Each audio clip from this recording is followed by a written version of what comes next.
Hello everyone and welcome back. So in the previous lecture we have learned in details about the degree sequence of a graph. We have discussed what do we mean by a graphic sequence or graphical, and in relation to that we have learned a very important theorem, that is the Havel-Hakimi theorem. It helps us to determine whether a given sequence is graphic sequence or not. In relation to this, again I have posted few problems towards the end of the previous lecture. So let's see the solution to these particular problems. Here we are given two sequences to check if they are graphical, and if yes, we need to construct the simple graph with these sequences as a degree sequence. So let's see the solution of the first problem. Here the sequence is already arranged in the non-increasing fashion. We have first checked whether it is a degree sequence of a graph. So we have found out the sum of all the terms and we have obtained 24, that is even quantity, which clearly indicates that the given sequence is a degree sequence of some graph. Next we proceed to check if it is a graphic sequence or not. So we have applied the Havel-Hakimi theorem to obtain the subsequent sequences d dash, d double dash and d triple dash from D. So finally we obtain the sequence d triple dash, which consists of 5 terms each with the value 0. Now let's see if the sequence given to us is a graphic sequence or not. So we will try to draw the graph for the sequence d triple dash. So here there are 5 vertices in total. So we need to have 5 vertices, out of which the labelings are V4, V7, V8, V5 and V6. Clearly, since every element of this sequence d triple dash is 0, so all the vertices that I have drawn, they will have 0 degrees. So they are isolated vertices. So this is the graph corresponding to the sequence d triple dash. Clearly it is a simple graph because there are no loops or multiple edges. So d triple dash is a graphic sequence. Hence by the Havel-Hakimi theorem, all the previous sequences and therefore our original sequence D also is a graphic sequence. So that is one part of the solution. Now let's finish our job of drawing the simple graph that will satisfy the given sequence D. So to find out the graph for d double dash, I need the vertex V3 to enter. Now V3 will have degree 3 and it will be adjacent to V4, V7 and V8, those vertices which have phase reduction in their values because of the deletion of the vertex V3. So this is the graph corresponding to the degree sequence d double dash. Now to obtain the same for d dash, we need to enter the vertex V2. It will be of degree 4 and it will be adjacent to V3, V4, V5 and V6. So this is the graph for d dash, and finally to obtain the graph for d, we need to enter the vertex V1, which will be adjacent to V2, V3, V4, V5 and V6. So we see the degrees of the vertices are 5, 5, 5, 3, 2, 2, 1, 1. So we get the degree sequence of this graph same as the degree sequence provided to us. So this is the simple graph corresponding to the given sequence D. Hence our sequence is graphical and this is the required graph. Now we move to the second question. So here again we are provided with a sequence which we have checked and we have found out that it is a degree sequence of some graph as the sum of all the terms is even here also. Next we proceed to check if it is graphic. So we apply the Havel-Hakimi theorem number of times and we have obtained finally the sequence d triple dash. Now when we obtain d triple dash, we see that one of the terms comes out as a negative quantity. Now having a negative integer in any sequence indicates the degree of a vertex to be negative, which is impossible. That indicates the sequence d triple dash is not even a degree sequence, hence it is not graphical, and therefore we conclude our given sequence D is also not graphical by the Havel-Hakimi theorem. So we write here the solution to this particular problem as the given sequence is not a graphic sequence. Now we start today's lecture, and these are the topics that we are going to cover today. We will be discussing about walk, trail, path, circuit and cycle and some related properties. So let's start today's lecture with the very first topic of discussion, that is walk in a graph. Now in a graph, walk is defined as a sequence of vertices in the graph such that every pair of consecutive vertices present in the sequence are adjacent vertices in the graph. Let's see this with the help of an example. Suppose we have this graph G. Now here we have been given a sequence of vertices B, E, F. Now if we see here, the first pair of consecutive vertices are B and E, and if we see in the graph, we find that B and E are adjacent to each other. The next pair of consecutive vertices are E, F, and we see they are also adjacent vertices in the graph. So that is the criteria that need to be satisfied for a sequence of vertices to create a walk. So we can call this as a BF walk. We name the walk in terms of the initial and the terminal vertex of that particular walk. So we can call it a BF walk. Let's see another sequence. So we have here the sequence CEAB. Now the first pair of consecutive vertices C and E in the graph are adjacent to each other. Then we have EA. Now E and A in the graph are non-adjacent vertices. Therefore, this indicates that there is a consecutive pair of vertices in this sequence which are non-adjacent in the graph. Hence, this is not a walk. We move to the next sequence. So here we have a sequence of vertices. If we observe carefully, here we have the first pair of consecutive vertices AB which are adjacent in the graph. Next we have BD, they are also adjacent vertices in the graph. DE are also adjacent, EB are adjacent, and finally we have the pair of vertices BC which are also adjacent in the graph. So this sequence satisfies the criteria of being a walk, hence this is AC walk. And these initial and terminal vertices are called the end vertices or end points of a walk. Apart from these, all the other remaining vertices are called the internal vertices. So here A and C are the end vertices and B, D and E are all the internal vertices of this walk. In the next sequence, we see D and B in the graph are adjacent, BC are adjacent, CE are adjacent, EF are adjacent, FE are adjacent, that's the same as EF, and EB are also adjacent. So this is a DB walk. Again we have a sequence where AB are seen to be adjacent vertices in the graph, B and E are adjacent, E and B is the same edge, so they are adjacent. Then B and D are also adjacent vertices. Next D and C. Now these two vertices in the graph are non-adjacent vertices. So this dissatisfies the criteria for being a walk, hence this sequence is not a walk. Okay. Next we have a sequence where EC is the first pair of consecutive vertices and they are adjacent vertices in the graph. Then we see CB which is an edge in the graph, that is C and B are adjacent. Then we have BE adjacent vertices, E and D are adjacent, D and B are also adjacent, B and A are adjacent, A and B same edge, so they are adjacent, B and E are also adjacent in the graph. So this is one E walk in the graph. See, it starts from E, it ends at E. So both the end vertices are the same vertex E. So that can happen in a walk. And all the other remaining vertices are called the internal vertices. So this is the complete list of sequences that we have just discussed. You can have a look into it in the slide. We move to the next example. So here in this graph we see in the very first sequence we have TZ, they are adjacent vertices, ZY are adjacent vertices, YX are also adjacent vertices, but X and V, this consecutive pair of vertices in the graph are non-adjacent vertices.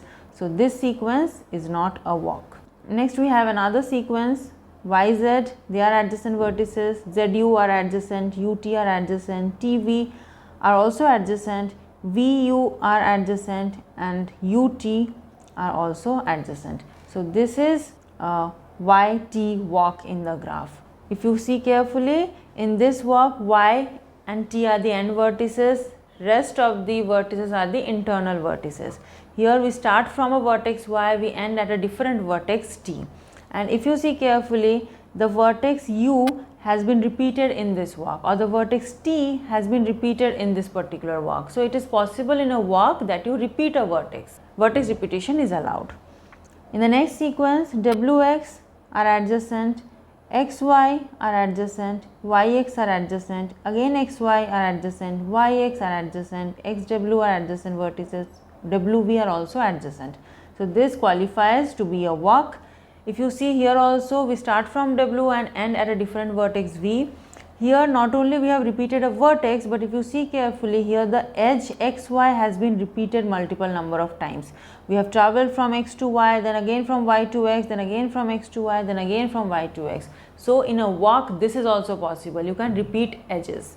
So this is a WV walk. In the next sequence, we see U and V are adjacent vertices, V and W are adjacent vertices. Now W and Y are non-adjacent vertices, so this sequence is not a walk. Next we have YX. So YX are adjacent vertices in the graph, so this qualifies to be a walk. See, it is a walk starting from Y and ending at a different vertex X. In the next sequence, VZ, we see V and Z are non-adjacent vertices in the graph, that is the reason this is not a walk. In the next sequence, UV are adjacent vertices, VT are adjacent vertices, again TZ are adjacent vertices, so this is also a walk. So in a walk, you can start from a vertex, it is possible to end at a different vertex, or you can end at the same vertex again. It is possible to repeat vertices, it is possible to repeat edges also. So this is what the definition of walk is. A UV walk in a graph is a sequence of vertices such that every pair of consecutive vertices are adjacent to each other. Next we come to the concept of length of a walk. So basically in a walk, the number of edges that we are traversing determines the length of that particular walk. So here goes the definition. The number of edges encountered in a walk is the length of the walk. Now you have to keep in mind, if in a walk, since edge repetition is allowed, so if there are repetition of edges, then you have to count every time you are traveling that edge. That is why the number of edges that are encountered, it includes all the repeated edges also if there are any. So as many edges as you are traveling in a walk, the total count will give you the length of the walk.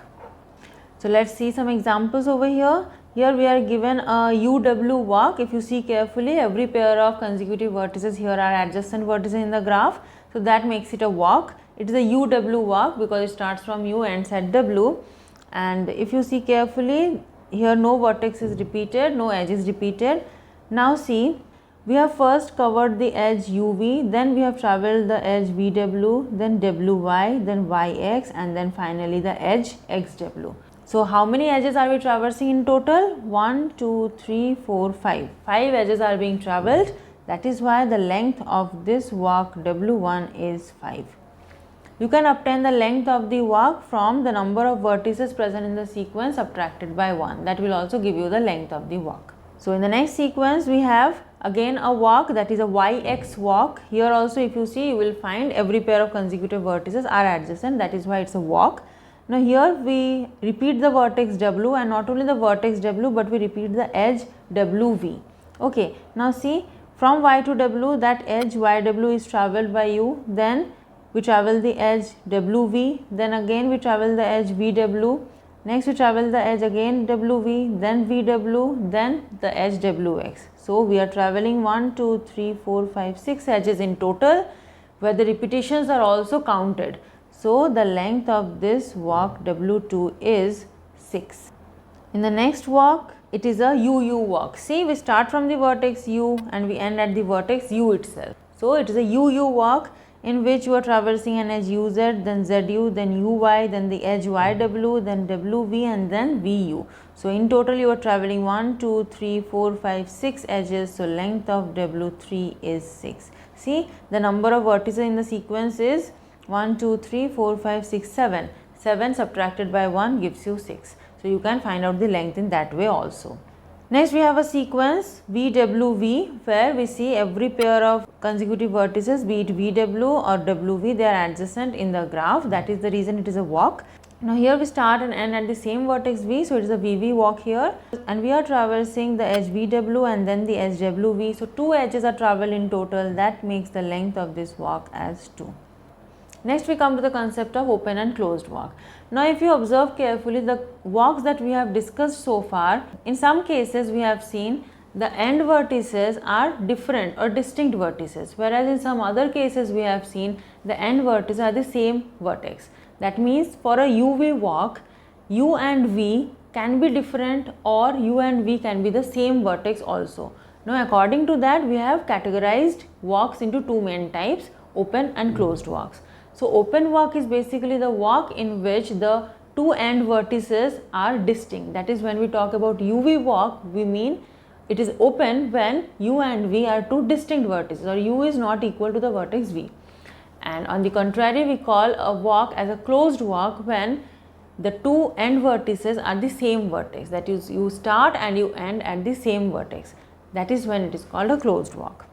So let's see the definition here. A UV walk is open if the end points are distinct, that is, U is not equal to V, and in case if U is equal to V, then we call it a closed walk. So let's see in this graph where W1 is a UY walk, because we start from the vertex U, we end at the vertex Y. So they are distinct vertices or different vertices, that indicates this walk is an open walk. And if you see the walk W2, here we have the same end vertex X, it is XX walk, that is, it is a closed walk. So in this particular example we see here X and W are different vertices, so it is an open walk. Here length of the walk is 1, 2, 3, 4. Next we have UU walks, so the end vertex is same, so it is a closed walk, length is 1, 2, 3, 4, 5. Finally we have another walk which is starting from X ending at W, so it is open walk as the end vertices are distinct vertices, and length is 1, 2, 3, 4, 5. So this is all about walk. Now we move to the next concept, that is of trail.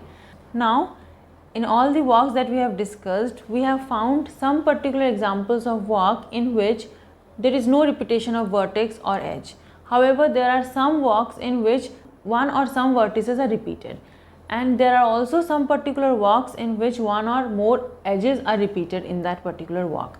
So in walk basically there is no such restriction on vertex or edge repetition. We can repeat any number of vertices any number of times. We can also repeat any number of edges any number of times.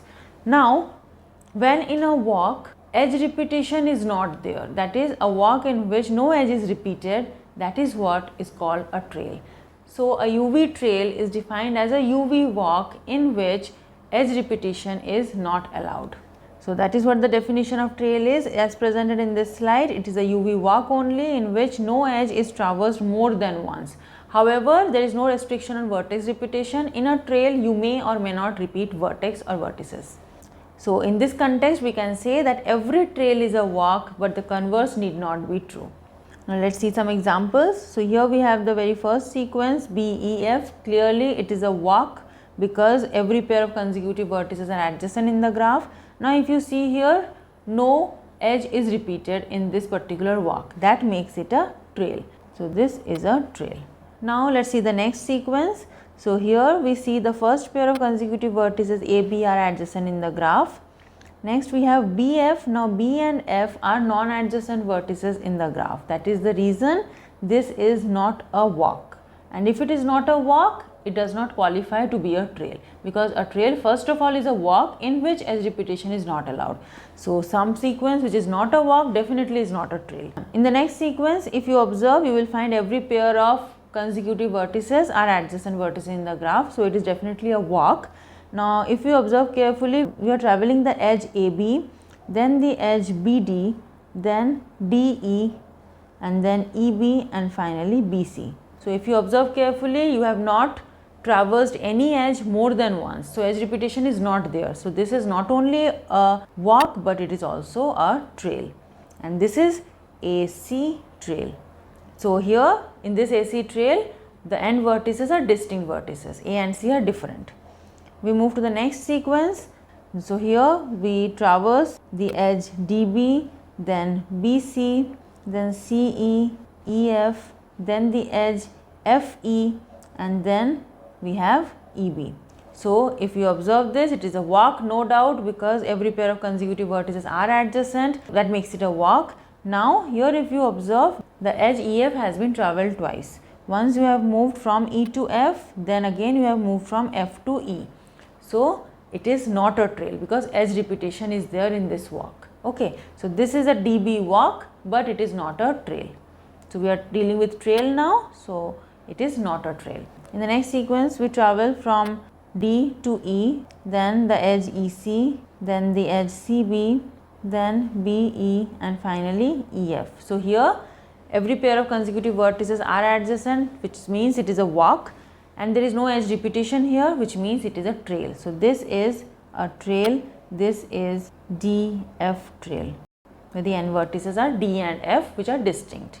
Next, here we travel the edge EC, then CB, then BE, then ED, DB, BA, AB and then BE. Definitely it's a walk, but here there are edge repetitions. The edge AB has been traversed twice. Moreover, the edge BE has also been traversed twice. One edge repetition is enough for me to conclude that it is not a trail. So this definitely is not a trail because edge repetition is there. So although this is a walk, this is EE walk, but this is not a trail. So this is the entire list of sequences that we have just discussed. You can go through this slide for your reference. Next we come to the concept of length of a trail. So again, similar to walk, the length of a UV trail would be defined as the total number of edges that we are traversing in that particular trail. Now here edge repetitions are not there, so there does not come any question of having multiple appearances of any edge to count. Let's see some examples. So here we have some trails listed in here in the form of sequences. So the very first trail, that is VU, is of length 1 because there is only one edge that we have traversing. So length of this trail T1 is 1. Next we have the trail, that is YU trail, in which we have traversed the edges YW, then WX, then XY and YU. So 1, 2, 3, 4 edges are travelled. That means the length of this trail is 4, which is again the number of vertices subtracted by 1. In the next sequence we see it is a WW trail in which the n vertices are the same vertex. So here we have traversed the edge WY, then YU, then UV, then VW. So 4 edges are travelled. So length of this trail is 4. Finally, in this particular sequence we have travelled 1, 2, 3, 4, 5, 6 edges. That makes the length of this trail T4 as 6. It is a ZU trail in which the n vertices are distinct. Now, depending upon the criteria that whether the n vertices in a trail are distinct vertices or the same vertex, we classify again a trail into open and closed trail. So a UV trail will be called open trail if the n vertices U and V are distinct vertices or they are unequal vertices, and UV trail will be called a closed trail if the n vertices U and V are the same vertex. Now in relation to this, there comes another important concept, that is of circuit. So basically a closed trail is named as circuit. Let's see some examples now. In the very first sequence we have a UY trail in which, as we can clearly see, the n vertices are different vertices, which makes it an open trail.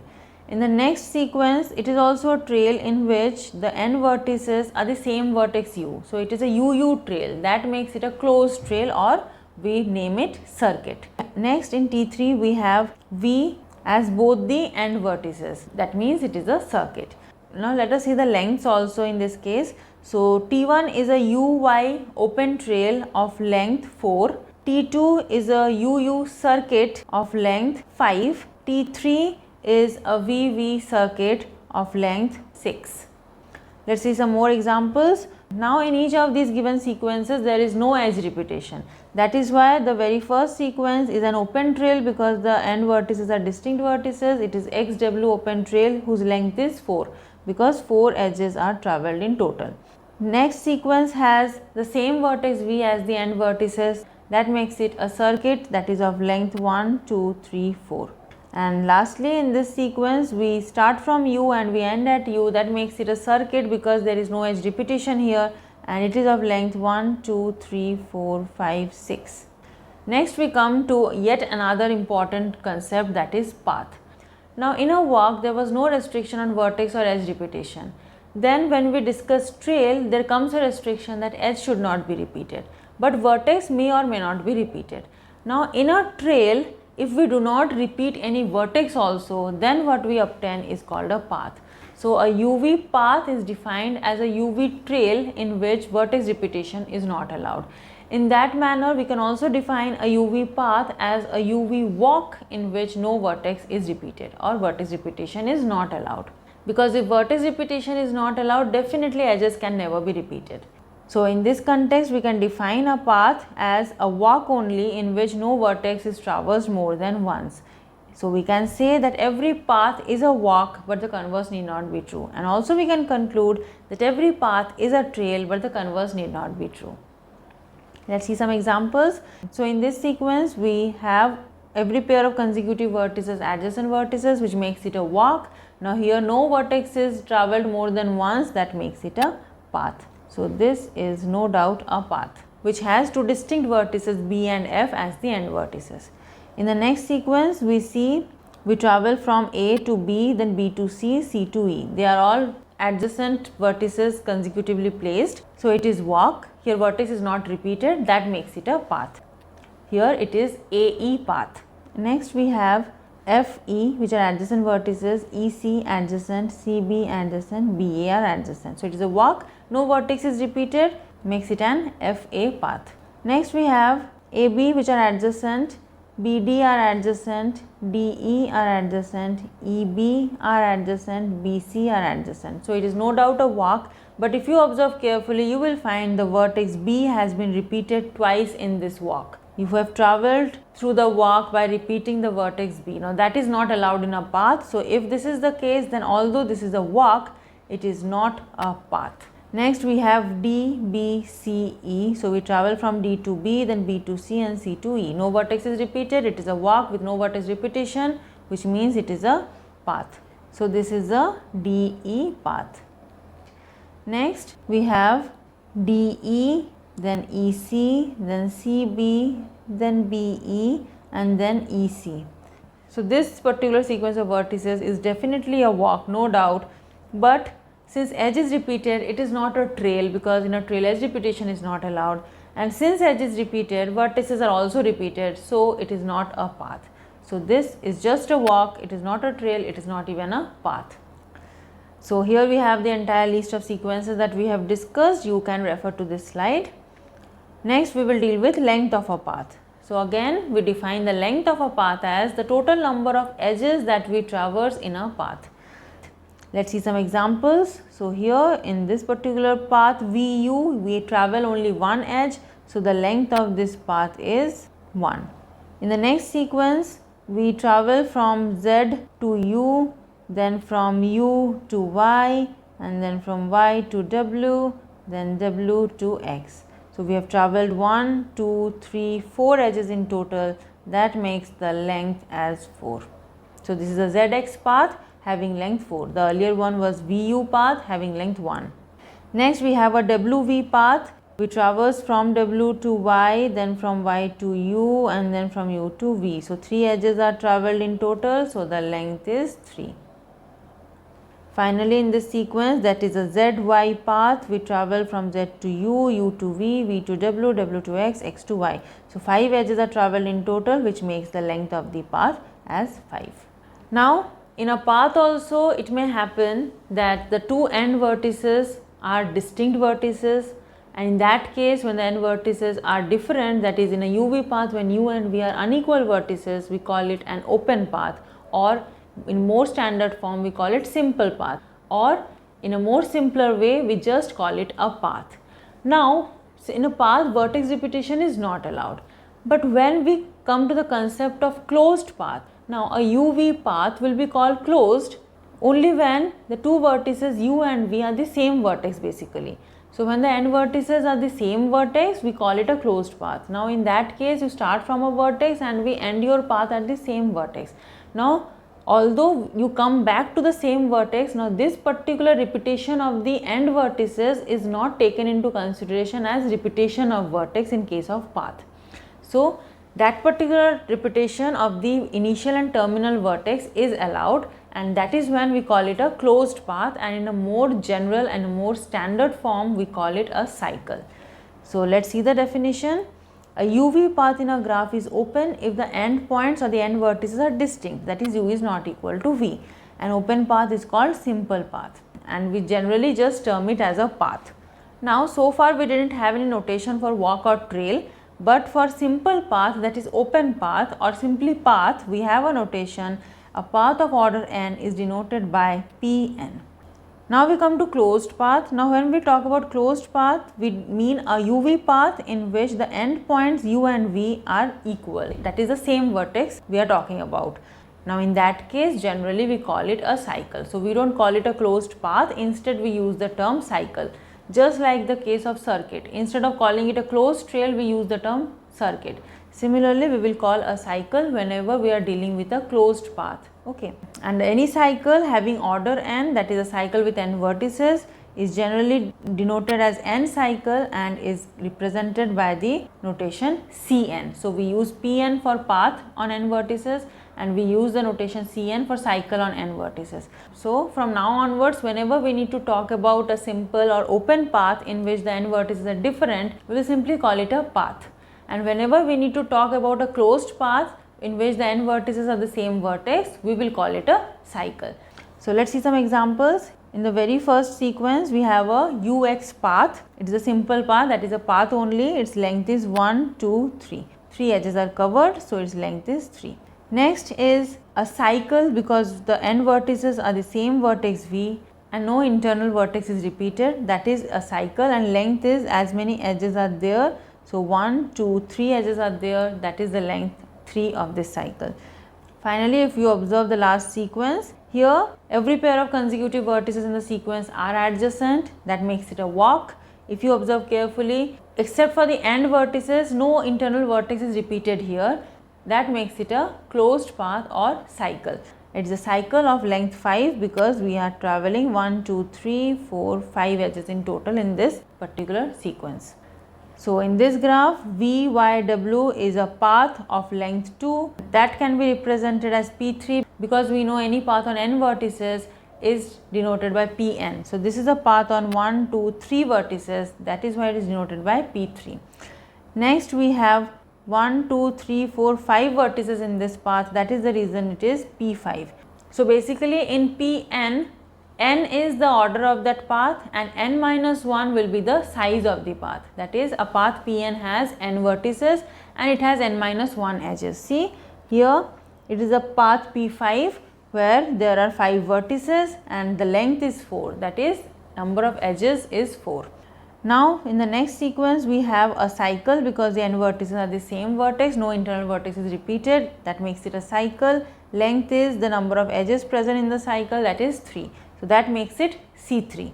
In cycle Cn, n not only is the order of the cycle but also is the size of the cycle. So here how many vertices are there? See, V in the end points is the same vertex. So count it once and then other than V you have Y and W. So 3 vertices are there in total in this cycle. If you see the cycle in the graph, it is V, Y, W, V, that is this particular cycle, V, Y, W, V. See, this is the cycle C3 because there are 3 vertices and there are 3 edges. So in Cn you have n vertices, n edges. But if you talk about P3, see V, Y, W, V, Y, W. This is a path of length 2, it is P3. Pn indicates n vertices. So P3 it is because there are 3 vertices. Length is 3 minus 1, 2. So Pn has order n, size n minus 1. Cn has order n, size also n. So come to the last sequence. Here also you have a cycle. U is the end vertex. You are starting and ending at U only, no internal vertex is repeated, that is a cycle. Its length is 5 because you are traveling 5 edges in this cycle and it is denoted by C5 itself because there are 5 vertices and 5 edges. 5 vertices because the end vertex is same, so that is counted once. So for any cycle Cn, when the number of vertices, that is n, is even, then we call it an even cycle. Whereas when n is odd, then we term it as an odd cycle. For example, C4 is an even cycle, whereas C5 is an example of an odd cycle. So now let's see some very standard paths and cycles in graph theory. Path starts with P1 where we have the single vertex, isolated vertex, that is our trivial graph. Then P2 is nothing but our K2 itself. So P2 is a path on 2 vertices, length is 1. P3 is a path on 3 vertices whose length is 2. P4 is a path on 4 vertices whose length is 3. P5 is a path on 5 vertices whose length is 4. So basically, given any value of n, we can draw Pn by placing n vertices and then making every consecutive pair of vertices adjacent to each other. So overall, a path looks like a straight line if it is traced from both the endpoints of it. Next we come to few cycles. So C3 is a cycle containing 3 vertices, 3 edges. C4 is a cycle containing 4 vertices, 4 edges. C5 contains 5 edges and 5 vertices, and C6 contains 6 edges and 6 vertices. So given any value of n, Cn will contain n vertices and n number of edges. If you see carefully, every cycle is basically a polygon that we have learnt in geometry. Like C3 is a triangle, C4 is a quadrilateral or rectangle or square, whatever it is, 4-sided polygon basically. C5 is pentagon, and so on. Let's see some examples here to distinguish between circuit and cycle. Now you will observe in this graph there are 3 circuits in total which are listed over here. If you carefully observe these 3 circuits, you will find in this first circuit there is vertex repetition. The vertex C is repeated. Edge is definitely not repeated because in a circuit edge repetition is not allowed. That is why it is a circuit. Okay, now here vertex is repeated. In the second circuit you will find no repetition of vertex, and in the third circuit also you don't find any repetition of vertex. Now when I talk about repetition of vertex, I do not mean the initial and terminal vertex, because if it has to be a circuit, it has to be closed, the initial and terminal has to be the same vertex. So that is not considered in vertex repetition. We mean whether any internal vertex is repeated or not. So in these 3 circuits, the first one has a vertex repetition and internal vertex is repeated, C is repeated. In rest of the 2 circuits, no vertex repetition is there, and that is the reason the first circuit is not a cycle, but the next 2 circuits, the second and the third one, they are cycles because there is no vertex repetition in them. So here we have 2 cycles, out of which the first cycle contains 4 vertices, 4 edges, that is C4, and the second cycle contains 3 vertices, 3 edges, that makes it a C3. So in this context we can say that every cycle is a circuit, but every circuit need not be a cycle. Next we come to the concept of maximal and maximum path. Now these 2 particular topics of maximal and maximum has already been discussed in some previous lecture when we have talked about clique and independent set. Now the definition for maximal and maximum goes along the same line, so let's discuss the same thing for path and how it holds. So basically maximal path in a graph is a path which cannot be extended to a longer path, or a path is called maximal when it is not contained in any longer path. So basically given any path, if you see that none of the 2 end vertices of that path can be extended any further so that the resultant graph is also a path, then we say it is maximal. Now if any one of the end vertices can be extended further, then that was not a maximal path because it can be extended much further to a longer path. Okay, maximal path means it has stopped extending, it is not contained in any longer path. Now in that context, maximum path in a graph means the longest path that is present in the graph, having the highest length. So let's see the definition first. A path in a graph is maximal if it cannot be extended further to a longer path. Now when we talk about extension of path, the extensions can only be possible by the end vertices of the path. You cannot extend any of the internal vertices. Okay, so what do we mean by maximum path? It is the path having the maximum length, that is, it is the longest path present in the graph. So let's see the first graph G. Here we have a C3. See, now you have learnt some names of the graphs. So this is K3, as we have learnt earlier, it is a complete graph on 3 vertices. This is also C3 because this is a cycle on 3 vertices. Okay, so let's see some paths here. So first let me talk about a P2. P2 means a path on 2 vertices. So let me take the path AB. AB is a P2 because AB is a path of length 1, it is a path on 2 vertices, so it is P2. Now is this maximal? Let me check. Now AB, this path contains 2 end vertices, A and B. Now see in the graph, if any of these end vertices can be extended further by an edge so that the resultant is also a path or not. Now here in the graph I see from A, I can extend it to the vertex C, okay, and the resultant graph that I get BAC is also a path. So what have I done? In this path AB, I have extended this endpoint A to the vertex C, which is possible in that graph to do. Now the resultant is another path of a greater length. P2 was having length 1, now this is what is created, P3 having length 2. That means AB is contained in a longer path. That means AB is not maximal. In a similar way, we could have imagined the extension of the other end vertex also. See, B is the other end vertex of the path AB. Now B can be extended to C.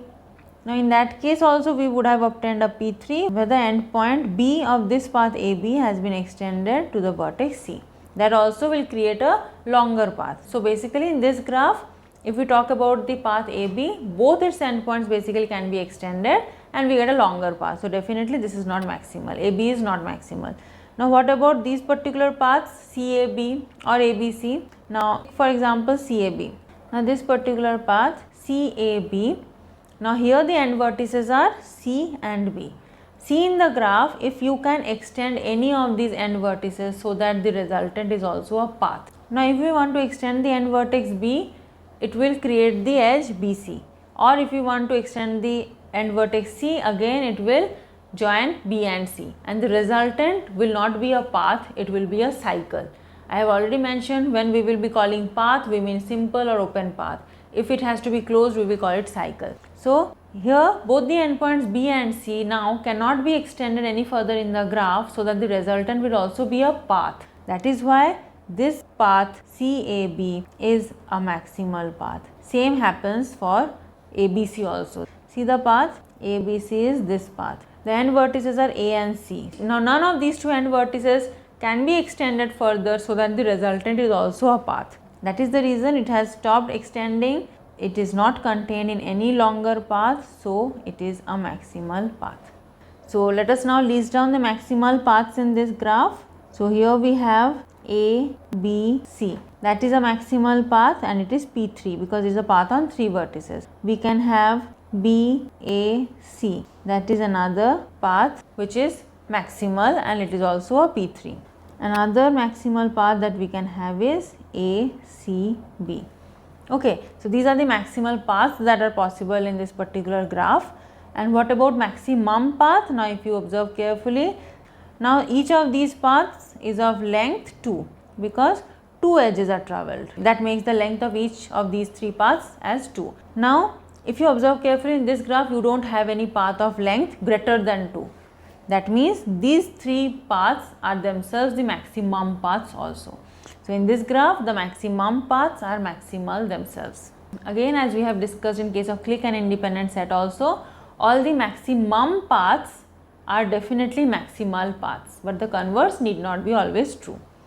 Let's see another graph. So here, see, if I talk about the path ACE, it is an AE path containing 3 vertices, so this is basically a P3. Now the end vertices of this path are A and E. So see in the graph, can we extend the end vertices A and E of this path to create a longer path? Yes. See, I can extend the end vertex A to B, or even I can extend the end vertex E to D, and the resultant will be a longer path. So basically here I can extend this path from this end vertex also, I can extend it to B. I can extend from this end vertex also to extend it to D. So basically ACE is contained in longer paths. That is the reason this path is not maximal. Now let's discuss about the path ACB. This is again a P3 because it is a path of 3 vertices, length is 2. Now if we talk about this path ACB, that is this particular path. Now here the end vertices are A and B. Now see, none of these 2 end vertices A and B of this path can be extended any further so that the resultant is also a path. That means this particular path ACB is not contained in any longer path. That makes it a maximal path. Now let's see if we have any path of a greater length. So we can have a path C, B, A, C, D, E. This is a path which is P5. It is of length 4. Now this path is maximal because the end vertices are B and E, and we cannot extend these end vertices of this path in the graph such that the resultant is also a path. That makes it maximal. So this is maximal path. If you observe carefully in the graph, you don't have any path longer than the length 4. That means any path of length 4 is a maximum path in this graph. This P5 is one such path. You can find other P5s also in this graph. For example, I can have A, B, C, E, D. that is another P5, that is also maximal path, and not only maximal, that is also maximum path. So these two are not only maximal but maximum paths. You can have other maximum paths in this graph also. So basically maximal means path, it can be of any size, but the criteria is it should be such a path that cannot be extended any further by any of its endpoints, so that the resultant is a longer path. And maximum path is the longest path present in the graph. You can have multiple maximum paths also. Let's see few maximal paths in this graph. Let me list down some maximal paths. So we can have U, V, W, Y. This is a path on 4 vertices. So this is a P4, it's a UY path where the n vertices are U and Y. If you see this path U, V, W, Y, you will find the n vertices U and Y cannot be extended any further, so that the resultant is also a path.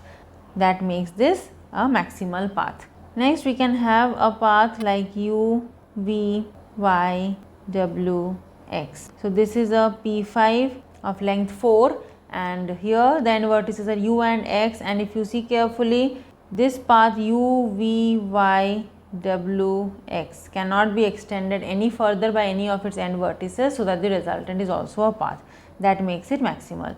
Now if you observe carefully, P5 is the maximum path in the graph. So you can have many P5s, for example this is one. So if we list down the maximum paths, we have all the P5s that we can have in this graph. So U, V, Y, W, X is a P5. We have another P5 in this graph, for example from Y, then U, V, W, X. So that is another P5. Then again we can have U, Y, V, W, X, that is another maximum path. So in this way you can basically list down all the maximal and maximum paths present in any graph. Now we have arrived at a lemma. It's a very important lemma related to walk and path in graph theory. The lemma states that every UV walk contains a UV path. That is, if there is a walk between any two vertices U and V in a graph, then there exists a UV path between them as well. So let's see what the lemma actually means with the help of an example. So here we are given a graph G, and here we have been provided with a walk from B to F. So BEF is a BF walk. Now the lemma states that if there is a walk from B to F, then it will contain a BF path also. Now see the walk that we are dealing with now here, BEF, that is a walk in which no vertex is repeated. So this walk itself is a path. So here the walk contains the path, that is the walk itself. So the lemma stands true for this particular walk. BEF is a walk, and since there is no vertex repetition here, it is itself a path also that it contains. Let's see some more such walks in the graph and check whether path also is contained in that walk or not. So here there is a walk from A to C where we can clearly see the vertex B is repeated. When a vertex is repeated means you have arrived at that vertex and you are traveling some portion of your walk and again returning back to that vertex. So what we do, we delete the portion of the walk that arises between two consecutive appearances at that particular repeated vertex. Means instead of having this portion of the walk that exists between two consecutive arrivals at the vertex B, we replace it by the vertex B once. So instead of arriving at B and then traveling through some vertices again arriving at B, we just replace this portion once by the vertex B. So it reduces our walk to A, B, C. Now see, this is a portion of the walk in which there is no vertex repetition. So this is a path. Now this path is contained in your walk. See, A, B, C. This is a portion of your walk itself. So this particular walk that is given here contains this as the path. So that is what is presented in this slide. We have a walk in which the vertex B was repeated. So I have deleted that portion of the walk that occurs between two consecutive appearances at the vertex B, because we know the vertex B is repeated. So instead of that particular portion, we replace it by the vertex B itself once, and we have our path that is present in that walk. Next we are given another walk in which we can see the vertex E is repeated. See, E, F, E. So you travel from E to F, then again from F to E. So we replace this portion of the walk by the vertex E itself, so that we have this portion of the walk D, B, C, then E in place of E, F, E, and then B. Now again we see that in this walk the vertex B is repeated. We arrive at the vertex B, then we travel from B to C, C to E, and again from E to B. So we delete that particular portion of the walk and we replace it by a single appearance of the vertex B to obtain DB. Now this is a walk in which no vertex is repeated, so that is the path that this walk contains. See, DB is the path that is contained in this particular walk, because you are traveling from D and you are reaching at B ultimately.